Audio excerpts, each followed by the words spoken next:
Abakkiriza bakubiriziddwa okufuba okweggyamu omuze gw'okubuna amasinzizo nga banoonya ebyamagero kuba omukkiriza kimwetaagisa kunywerera ku Katonda olwo ebyamagero ne byekola byokka. Sigala ng'oli ku mulamwa tulekeraawo okutagala atunoonya ebyamagero tunoonya ebyewuunyo tunoonya obulamu obw'amangu tubuuka n'ebintu ebipya ebyazza ejjo nedda basebo ne bannyabo mbasaba buli omu anywerere we yanyweredde ku Kristo gwe yategedde.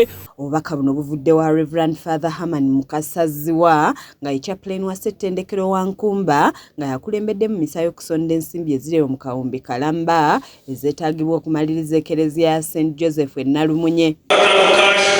Reverend Father Ziwa akutidde abantu okubeera obumu nga beewala enjawukana mu nzikiriza ng'agamba nti teri nzikiriza yonna ekkiririza mu njawukana kuba abantu bonna ba Katonda. Si bwe buma teri na ddiini ekugamba nti bw'oyawukana n'okyuka n'ova mu ddiini yange fuuka bulabe. Tewali ddiini epromotinga bulabe mumanya bukuwalana oba kwawukana. Naye waliwo abamu nga bw'asala n'adda eri. Naye bwe musoma ssaala zammwe awuliranga mmwe oba abajobojja adda n'eri n'aseka eno basaba eri banyumya eri bakola byabwe. Tekiba tekiraga nnyo obugunjufu na mpisa. Amaliriza akubiriza abantu okuwagira ennyo enteekateeka y'okuzimba amasinzizo awatali kulowooza nti omuntu alina kuzimba ssinzizo lye lyakkiririzaamu lyokka kuba ekkanisa omuzikiti oba ekereziya bwe bibeera mu kitundu biyamba buli muntu. Baba abazimba ekiggwa kitukwatako nga kereziya kubanga zikereziya wonna we ziri twogere ku nkadde wasangibwawo essomero wasangibwawo eddwaliro bangi nnyo abafunye mu institutions ezo nga sina bakatuliki babitiibwa bali eyo naye lwa kereziya eyo singa mukkiriza kereziya n'ezimbibwa ejja kuleeta services endala nnyingi mu kitundu. Mulimu gwaffe n'okuzimba teguba gwa Father yekka.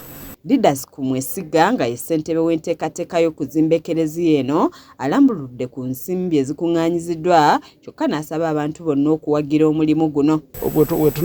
We tunaamalirako fundraising drive eno ebaddemu okwoza motoka ebaddemu emisinde okudduka ebaddemu abantu okutuwa ebintu tujja kutuusa mu bukadde nga 10.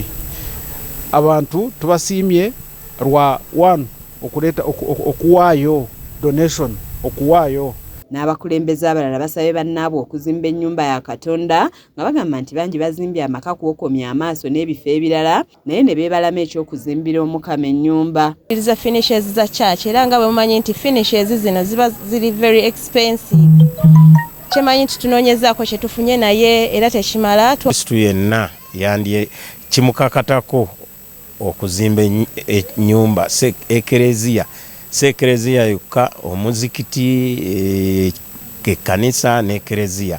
Omuntu yenna ku nsakkiriza buli ddiini gy'okkiririzaamu olina okuzimba ekiggwa ky'Omukama kuba ensimbi zino zisondeddwa mu mitendera nga leero baluubiridde okusonda ensimbi eziwera ddala obukadde 370 ez'okumaliriza wabweru wabula nga yonna okuggwa beetaaga akawumbi Kalamba okusobola okuzimba kabuyonjo Bugwe wamu n'ebirala nga leero basonze ensimbi ezikunuukiriza mu bukadde 10. Tukyayetaaga ssente nnyingi, tukyayetaaga kuteekako fensi, tukyayetaaga kuzimba toilets emabega, tukyayetaaga kukola compound wano, ebyo byonna ssente.